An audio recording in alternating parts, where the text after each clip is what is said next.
Hello. In this short video, I'm going to show to you how to create a chart within Google Sheets.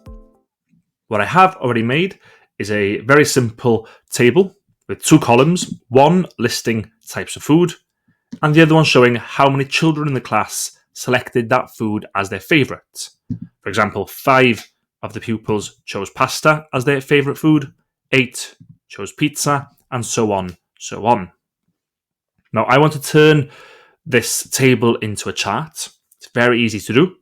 I'm going to first select the whole table. So click and hold on the bottom right corner, drag it across and drop it on the top left.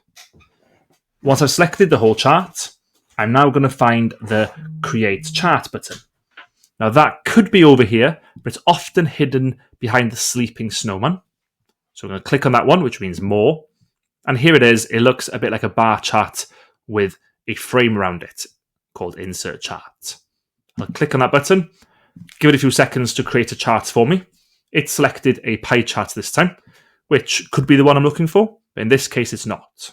So to change it, I move over to the chart editor. I can see there it says pie chart. If I click on it, it's going to show lots of options for different types. Some of them will clearly not be appropriate, such as the geo chart over here. Others might be. It's up to me to decide which one fits my data best. I'm going to go for the column chart over here.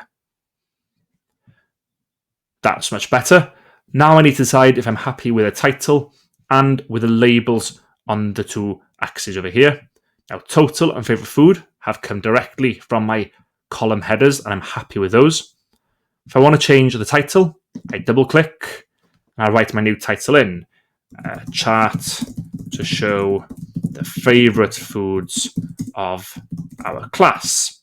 If I did want to change the labels here, by the way, I can just double click on those as well and change them like that. To get rid of the chart editor, I click the cross and then I can move this chart to the side away from the rest of the data so I can see both at the same time. If I do want that chart edit to come back, I just double click on the chart and you can see it loads straight back up. There you go. That's very simply how to create a chart in Google Sheets.